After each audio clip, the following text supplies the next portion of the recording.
Democrats defend Louis Farrakhan. President Trump brings burgers to the White House. And we get into Gillette's controversial commercial. I'm Ben Shapiro. This is The Ben Shapiro Show.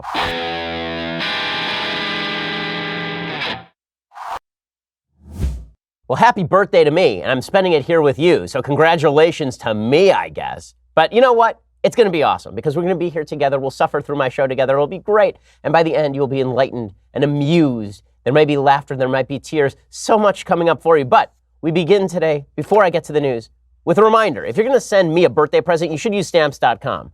And let's be real about this. I expect a birthday present. I mean, for all that I bring you each year, I don't mean to guilt you like your mother, but come on, guys. Anyway, Stamps.com is the way that you can send any package, not just birthday packages, to me. You want to use Stamps.com because it saves you time and it saves you money. Stamps.com brings all the amazing services of the U.S. Postal Service directly to your computer. I know that Stamps.com is great because I personally use Stamps.com to send my own packages to various and sundry humans. Stamps.com is the faster, more convenient way to get postage. Simply use your computer to print official U.S. postage for any letter, any package, any class of mail, anywhere you want to send, and the mail carrier picks it up. No more lugging mail to the post office. No more hassle. Stamps.com not only saves you time, it saves you money as well. With Stamps.com, you get discounted postage rates you can't even get at the post office. Plus, it's a fraction of the cost of those expensive postage meters. I use Stamps.com again because it is cheaper and because I don't have to spend the time in the car going to the post office or waiting in line. And right now, you too can enjoy the Stamps.com service with a special offer that includes a 4-week trial plus postage and a digital scale. So start off the new year right. Go to Stamps.com, click on the microphone at the top of the homepage,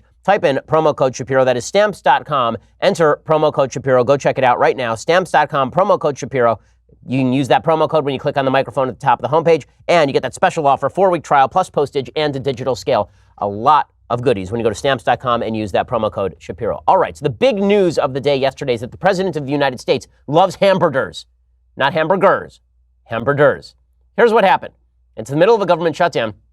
So the President of the United States hosted the Clemson Tigers, the national champion Clemson Tigers, at the White House I'm trying to remember the name of this room. I've actually been in this room. I know, name dropping a little bit. I've actually been in this room. President Trump is standing in front of a giant portrait of Abraham Lincoln that hangs on the wall in front of an enormous table filled with burgers from like McDonald's and Wendy's. It's just fantastic. And you can see the waiters who are going through and lighting the candles on these massive candelabras. You've got these fancy candelabras in this beautiful room with Abraham Lincoln looking on from behind and President Trump, who was born to do this. This was the moment that Trump truly became president. Standing in front of a table, piled high with $2 burgers, talking about his own generosity. Just phenomenal.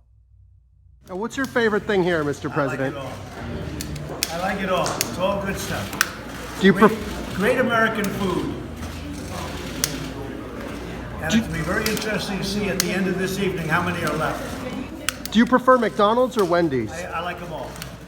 That's a tough question, If not it's a American, softball. I like it. It's all American stuff. We have pizzas, we have 300 hamburgers, many French fries, all of our favorite foods. I want to see what's here when we leave, because I don't think it's going to be much. This is the most excited Trump has ever been about being president. Like, he is so pumped up about this. I don't know how many French fries, but I'm going to count them later. I'm counting them before and after to see how many French fries precisely were eaten. So he tweeted out this morning, one of the all-time great Donald Trump tweets. Great being with the national champion Clemson Tigers last night at the White House. Because of the shutdown, I served them massive amounts of fast food. I paid over 1,000 hamburgers, etc. Within 1 hour, it was all gone. Great guys and big eaters. He's like your grandmother. You go over, she's like, eat some more food. Eat it. Eat all the food. He's very excited because the Clemson Tigers, who are a bunch of 300-pound offensive linemen, ate a bunch of burgers. Pretty spectacular stuff. And I also love that notice how in clip 1, he said he bought 300 hamburgers. By the time he tweets it out this morning, the hamburgers have reproduced. They're now 1,000 hamburgers. And they're not hamburgers, they are hamburgers, which only makes sense if you're the Swedish chef. Like, oh, it's the hamburgers. So President Trump, that is solid stuff. There's so many great tweets about, there's a great picture of President Trump posing in front of that Abraham Lincoln portrait. In front of, behind this giant table of burgers. There's so many fantastic takes on this on Twitter today. A couple of my personal favorites. Somebody tweeted out, it's like Willy Wonka at the chocolate factory, except it's the president at the White House with burgers. Another one of my favorites Somebody tweeted out today that basically the president of the United States standing in front of a table of burgers piled high in front of a picture of Abraham Lincoln is what the alternative front page would look like in a dystopian future. Like if you went back to the Future 2, there's the moment where Marty McFly realizes he's actually not in the normal future, he's in the dystopian future because there's a giant tower of Biff.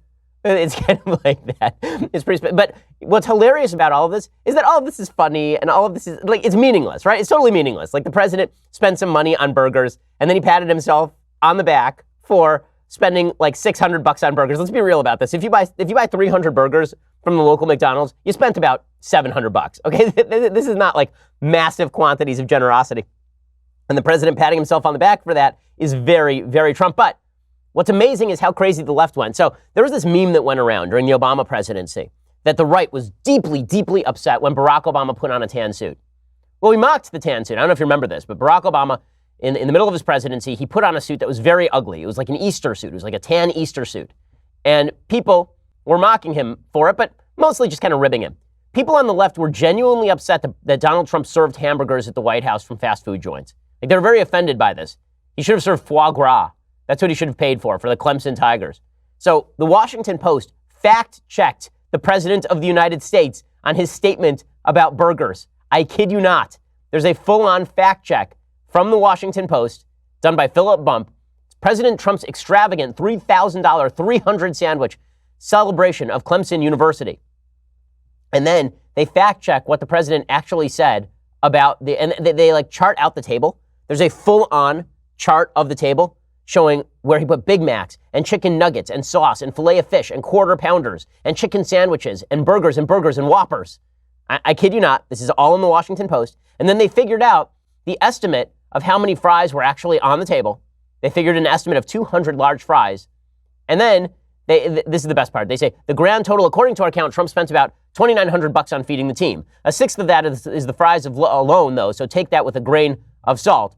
Half the cost was incurred at McDonald's alone. And then they get to the actual fact check. So the president said that they bought 1,000 burgers for Clemson. It was piled up a mile high, is something that Trump said. Philip Bump fact-checked that.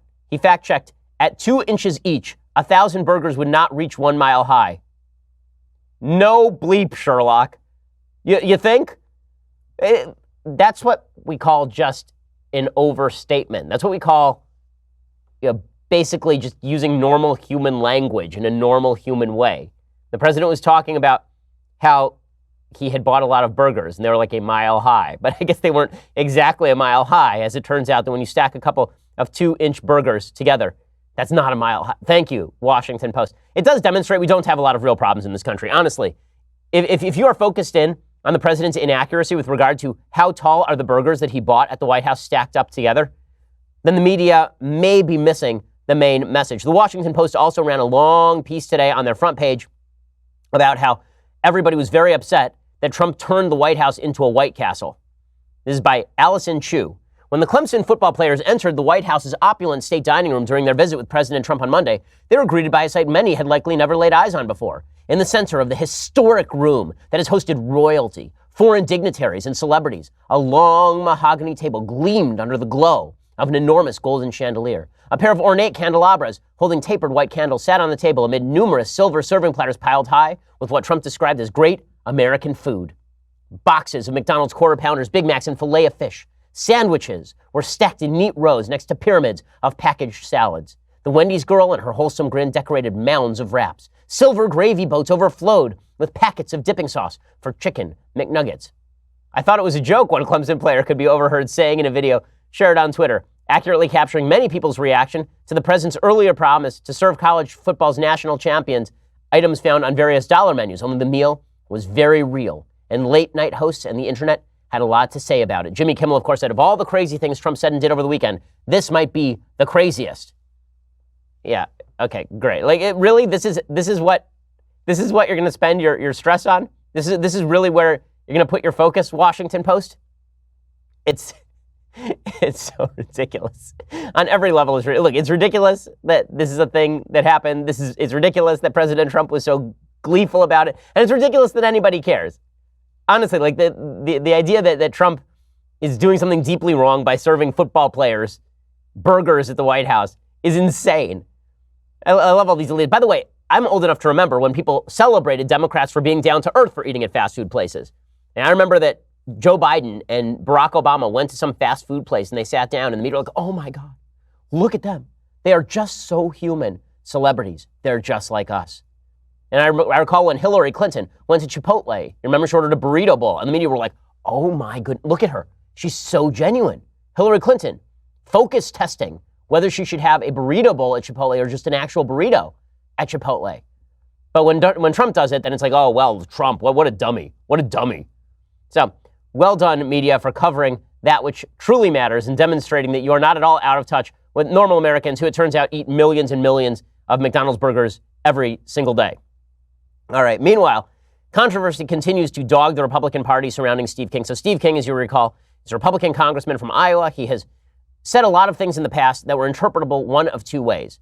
In a way that made him look like a racist and in a way that did not make him look like a racist. And then he said something over the weekend, late last week, that was just outright racist, in which he questioned why it was that people were upset with the terms white supremacist and white nationalist. And this drew the fire of top Republicans from the Senate and from the House as well. Mitch McConnell, the Senate Majority Leader, he slammed Steve King. He said that his comments were unworthy of his elected position. Significant statement, though, coming tonight from the leader over here in the Senate, Mitch McConnell. He stopped just short of calling for him to resign. He says in a statement, in part, quote, Rep. King's statements are unwelcome and unworthy of his elected position. If he doesn't understand why white supremacy is offensive, he should find another line of work. Okay, and then Mitt Romney, the senator from Utah, came out and he said something very similar. He said that Steve King should probably resign. I think there's a room for Steve King's comments in polite company or in the Republican Party or, for that matter, in Congress. I think he ought to step aside, and I think Congress ought to make it very clear he has no place there.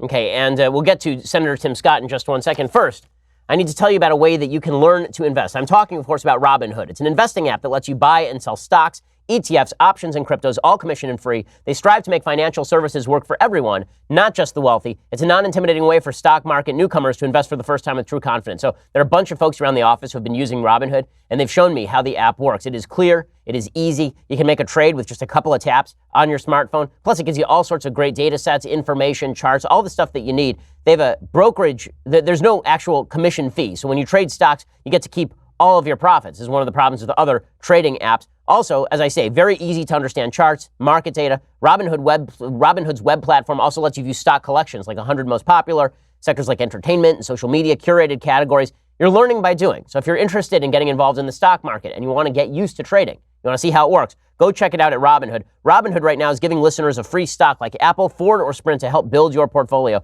Sign up at shapiro.robinhood.com. That is shapiro.robinhood.com.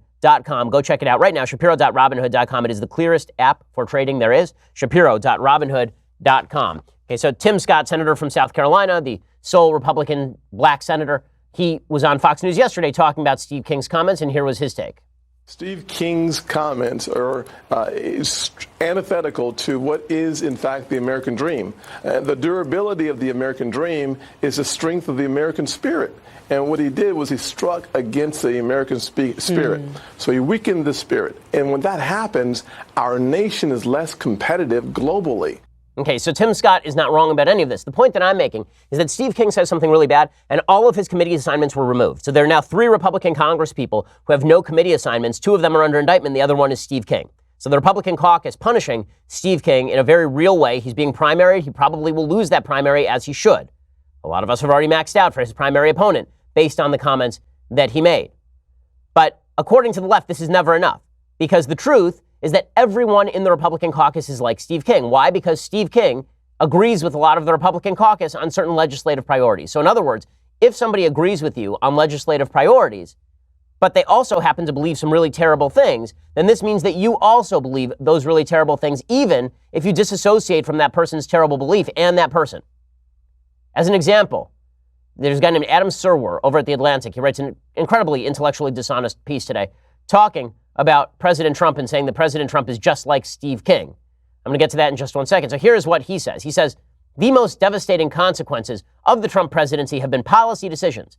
his attempts to expel undocumented immigrants who pose no threat to public safety and their American family members, his elevation of an ostentatious partisan to the Supreme Court, his implementation of a policy of child abuse as a deterrent to illegal immigration, his abandonment of Puerto Rico after Hurricane Maria, his Justice Department's green lighting of police abuses, his attempts to weaken the political power of minorities targeted by his policies, and other acts of state violence and disapproval against religious and ethnic minorities, too numerous to name.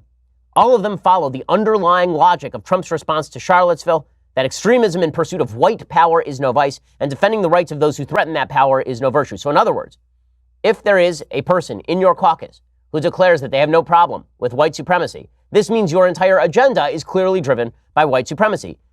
And I love that Sirwer just links together Trump's immigration policy and the appointment of Brett Kavanaugh to the Supreme Court. What does the appointment of Brett Kavanaugh to the Supreme Court have anything to do with white supremacy or white nationalism? Nothing. And then you wonder why folks on the right grant the benefit of the doubt to people on the right when it comes to statements they make that can be interpreted one of two ways. It's because people on the left spend all day, every day, calling everything remotely conservative racist. If you keep doing that over and over and over, it's going to lead normal conservatives to immediately, in knee-jerk fashion, defend things that are vaguely worded, saying, okay, well, you guys are just interpreting that in the wrong possible way, because that's what you do with everything. You do it with everything. You suggest that appointing Brett Kavanaugh to the Supreme Court is racist. You suggest that the Justice Department treating the police departments around the nation without an iron fist, that is racist too. So if this guy says something vague and you treat it as racist, I'm going to take that with a grain of salt. Now, maybe it turns out the person ends up being a racist. Maybe it turns out that Steve King ends up being a racist. But when you first say things, am I supposed to take it at face value when you legitimately say everything is racist? But here's the point. When new evidence arises, Republicans change their view. When new evidence arises, then Steve King is punished. And the Republican caucus react. You know what has not happened inside the Democratic caucus? Any sort of reaction whatsoever to the open anti-Semitism of some of its members. None. It's truly incredible. And folks like Ilhan Omar, who has said that Israel is deceiving the world. You have folks like Rashida Tlaib, who, as I mentioned yesterday, invited an actual terrorist supporter to her swearing in. And this guy actually supports Hezbollah openly. You've got Alexandra Ocasio-Cortez, who meets and dances with anti-Semite Al Sharpton, a guy who helped incite riots in Crown Heights against Jews, who once called Jews diamond merchants and white interlopers, and ranted, if the Jews want to get it on, tell them to pin their yarmulkes back and come over to my house. Sharpton is still a member in respect in the Democratic caucus. There are 21 different members of the Democratic caucus who have met with and taken pictures of Louis Farrakhan. None of them have disassociated from Louis Farrakhan, so far as I'm aware. None. And Democrats aren't forced to do it. It's really amazing. Now, there are a few journalists. Jake Tapper at CNN has asked Democrats about this before, but Democrats have never actually attempted to cleanse anti-Semitism from their ranks. Why? Because Jews are not part of the intersectional mission. Being anti-black, that obviously is banned inside the Democratic caucus, as well it should be. But being anti-Jewish, not so much, because Jews are just normal white people, except very successful, even more successful than normal white people. So they've benefited from white privilege, which means that Jews are not historic victims, which means that if they are the victims of anti-Semitism now, we simply ignore it, because it's not a reflection of an underlying American political problem. It's really incredible. Tamika Mallory, a Women's March leader, she was on The View yesterday, and she was treated with kid gloves by everybody on The View with regard to Louis Farrakhan and her association with Louis Farrakhan, whom she has called the greatest of all time, except for Meghan McCain, who asked her the only question that most members of the media will never ask a Democrat, which is, why don't you just condemn his anti-Semitism? And watch as Tamika Mallory tries to slip out of it. It's incredible. The Women's March unequivocally condemns anti-Semitism, bigotry. To condemn Farrakhan's remarks about Jewish people. Yes, and we have repeatedly. I don't speak for Jewish people, but I think I'm just confused. These remarks are, it goes on death to Israel over and over again. We did not make those remarks. We did not make those. You can't. But you're associating with a man who does publicly. I don't agree with many of Minister Farrakhan's statements. Do you condemn them? I don't agree with these statements. At the end of the day... You won't condemn it. No. Yeah, right, and you can see Meghan McCain nodding her head, you won't condemn it. Because she won't condemn it, because Democrats will never condemn any other member of the intersectional coalition they feel will forward their goals. In other words, racism and anti-Semitism on the part of leftists it's totally fine, according to vast swaths of the Democratic Party. On the right, at least we try to police. Maybe we fail in policing sometimes. I'll admit that the right sometimes fails to police properly. but at least we try. And it is a point of high irritation to me that whenever the right cleanses somebody from their ranks, whenever the right reacts to people like Steve King in the proper fashion, that the left's first move is, well, that Steve King was ever in your caucus in the first place is kind of telling, don't you think? You know what's more telling to me? What's more telling to me is that the Democratic Party is more than happy to accept open anti-Semites into its ranks, cheer them, call them the fresh faces of the Democratic Party, and pretend like nothing is wrong and that the real discrimination exists on the right. It's absolutely maddening. When will the media start asking Democrats to actually condemn Louis Farrakhan? When will the media start asking Democrats why it's totally fine to appear 3 chairs down from Louis Farrakhan at Aretha Franklin's funeral? Why don't they ask Bill Clinton that question? Why? I promise you, if David Duke showed up at somebody's funeral and a Republican were standing 3 chairs down, that Republican would never stop being asked about it. But apparently, in Democrat world, none of this is relevant. You never have to worry about being discriminatory in any way. So the Republicans are doing the right thing on Steve King. But you should notice that for the left, doing the right thing is never enough because it's not really about doing the right thing. It betrays ill motivation when your only goal is to put your boot in the face of someone trying to do the right thing. It is bad motivation. You know, I tried to honestly, I've been working on trying to not attribute bad motivation to people because it's a bad way of doing politics. It means you can't have an honest conversation with folks. But it's hard for me not to see the bad motivation when somebody tries to do the right thing and people on the left kick them in the teeth directly, meanwhile patting on the back some of the worst people on earth. It's hard for me not to see the bad motivation there. Okay, in just a second, I want to talk a little bit more about acceptable discourse on the left versus acceptable discourse on the right. But first, let me remind you about Ring. You want to make your house safer. Okay, well, Ring wants to help. Their mission is to make neighborhoods safer. Today, over 1 million people use the amazing Ring video doorbell to help protect their homes. My house is one of those houses that is protected. What makes the Ring video doorbell so great? Well, somebody rings your doorbell to see if you're home so they can rob your house, and you can pick up from anywhere, right? It goes directly to your phone. I can see who is at my front door, and then if something goes wrong, I can call the police. Ring is just fantastic this way, and Ring knows that home security begins at the front door but doesn't end there. So now they're extending that same level of security to the rest of your home with the Ring Floodlight Cam. Just like Ring's amazing doorbell, Floodlight Cam is a motion-activated camera and floodlight that connects directly to your phone with HD video and 2-way audio that lets you know the moment anyone steps on your property. So somebody steps on your property, the camera and light go on, and now you see it on your phone. And you can actually talk to people and say, get off my property before I call the cops. See and speak to visitors, even set off an alarm directly from your phone with Ring's Floodlight Cam. When things go bump in the night, you will immediately know what it is. Whether you're home or away, the Ring Floodlight Cam lets you keep an eye on your house from anywhere. Ring Floodlight offers the ultimate in in-home security. Go check them out right now. Save up to $150 off a Ring of Security kit. Pretty good deal when you go to ring.com/Ben. That is ring.com/Ben. Again, $150 off the Ring of Security kit when you go to ring.com/Ben. Okay, so speaking of discourse that's totally allowed on the part of the left, but not on the part of the right, we need to talk about Stacey Abrams. So Stacey Abrams, who is the gubernatorial candidate in Georgia, who lost a very narrow election that should have been a blowout, she said a lot of very extreme things during her campaign. She implied after her campaign that she had the election stolen from her, which is not true. Then she made the claim that illegals should be allowed to vote. Here's what she had to say. What is your view about some municipalities like San Francisco who have decided that it's okay for some non-citizens to vote in local elections? I'm not arguing for it or against it, but I will say, having been deputy city attorney, there's the granularity of what cities decide is so specific as to, I think, allow for people to be participants in the process without it somehow undermining our larger democratic ethic that says that you should be a citizen to be a part of the conversation. So not, in some cases you would be supportive of non-citizens voting? I wouldn't oppose it. Okay, so I'm wondering why exactly that wouldn't apply on the state or federal level, considering that illegal immigrants have a stake in the American bargain as well. Presumably they're living in the United States. Democrats are very eager to have illegal immigrants vote in elections. That doesn't mean that they want to be in favor of voter fraud per se, but it does mean that they have no moral problem with allowing people who do not actually pay taxes in the United States to vote in our elections. She made some other comments in this interview that were quite fascinating. She talked about how the shifting demographics of Georgia were shifting in her favor. And you'll notice this sort of rhetoric is commonplace on the part of folks on the left. They will say things. They were saying things, Obama would say things like this from 2008 to 2016. He would constantly say things like, there's a new day dawning in America because the demographics are shifting, because there are more minorities, there are fewer white folks, because the demographics themselves are shifting. Now, that is dubious, because the reality is that ideas cross racial boundaries. This is the essence of the American bargain and the essence of Western civilization and the Enlightenment ideal, is that your ethnicity does not decide how you think. And so you can have 45% of Hispanics in the state of Texas voting for Greg Abbott for governor of Texas.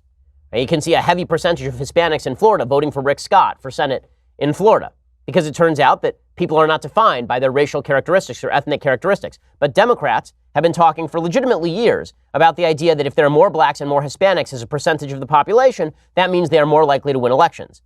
And then people on the right, people like Steve King, will pick up that mantle and they will make the same argument and they'll say, well, this is why we shouldn't have as much immigration from black and brown countries. And you say, well, that's racist. And you're right, that is racist. That's silly. Of course we shouldn't bar people by ethnicity. Of course that's un-American to bar people by ethnicity. It is similarly un-American to suggest that people are defined by their racial categories. You can't simultaneously say that it's fine for the left to talk about how demographics are going to decide our future, but it's totally wrong for people on the right to say that demographics are going to decide our future. Demographics, when it comes to race and ethnicity, are not going to decide our future. The better argument, you would hope, is going to decide our future. But the point that I'm making is that this rhetoric on the part of people on the left is considered totally acceptable. Racism of intersectionality is totally fine on the left. Racism that suggests that you are inherently defined by your grouped characteristics, totally cool on the left. On the right, when that same argument is made, we recognize it for what it is, which is racism. But the left gets away with this sort of stuff all the time. I mean, here's another example. So there's a piece today in the New York Times it's by a woman named Blair Duquesne, an investment advisor. It says, consider firing your male broker. Now imagine for a second that this piece were titled, consider firing your female broker. You think that ever sees the light of day in the New York Times? You think there's ever a piece in the New York Times, consider firing your female firefighters? You think that ever happens? Of course not. Of course not, because people would basically recognize that for what it is, which is thinly veiled sexism. The basic standard for hiring a stockbroker is not sex. The basic standard for hiring a stockbroker is performance. But this article makes the case that women, on average, outperform men in investments, and thus you should invest with women, which is an amazing statement, right? I mean, that's a statement that you would not apply to any other area of American life with the sexes reversed.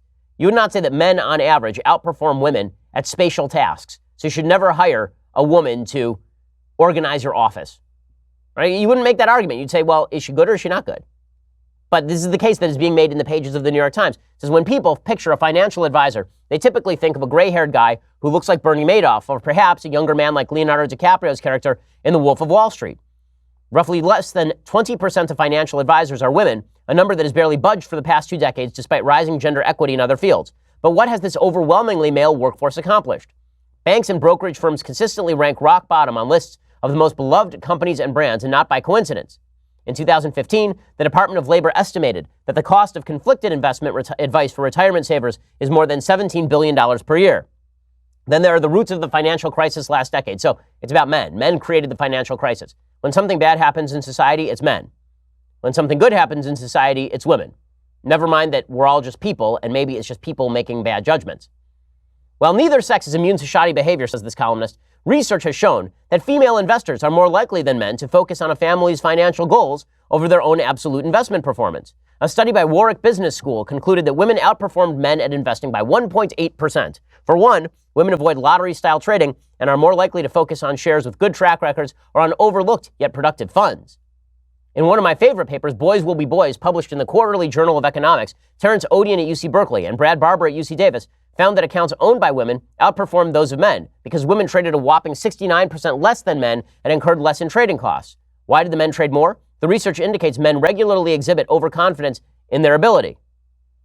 So the idea here is that you should invest with women because women are hardwired naturally to be better at investment, which cuts against the argument, really. It cuts against the argument that women are naturally the same as men. Either women are better at investments for natural reasons or they are not. This columnist concludes, Harvard's Kennedy School found the use of blind auditions for symphony orchestras increased the likelihood of female musicians being selected by as much as 30%, to the shock of many conductors who did not believe they were biased. The percent of female musicians in the 5 highest-ranked orchestras in the nation increased by 15% over a 23-year period. Similarly, innovative measures might be necessary to bring about changes in the business world. So, by the way, I'm fine with this idea of basically blind music auditions, because who cares what your musician looks like. I'm fine with the idea that you shouldn't know the sex of your investment advisor.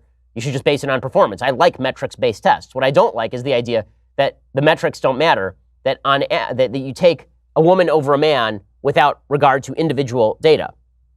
I love this. It says, whatever the paths taken, the future of finance should be female. It wouldn't just be more fair. If the years of data are any indication, it's a future in which all of us would make more money. Find me a good argument against that. I mean, the argument is that women represent a vastly smaller percentage of total investment advisors. I don't know what your statistical sampling is like. I don't know the period that you're looking over. I don't know whether women are investing in different types of funds or why they're investing in different types of funds. I don't have enough data to know that women are naturally better at investments. But if women are, on average, naturally better at investments, then I would expect that there will be a market move toward female investors, and that will be fine.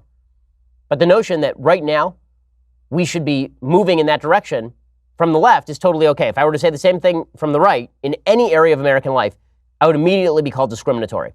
Okay, in just a second, I want to talk about President Trump and NATO. There's a story from the New York Times suggesting that Trump seriously considered us pulling out of NATO last year. I'm going to talk about that in just a second. First, you're going to have to go over to dailywire.com and subscribe. For $9.99 a month, you get the rest of this show live, plus 2 additional hours of this show every day. We have a live radio show that is on 1 to 3 Pacific time, and you're going to want to be a part of it.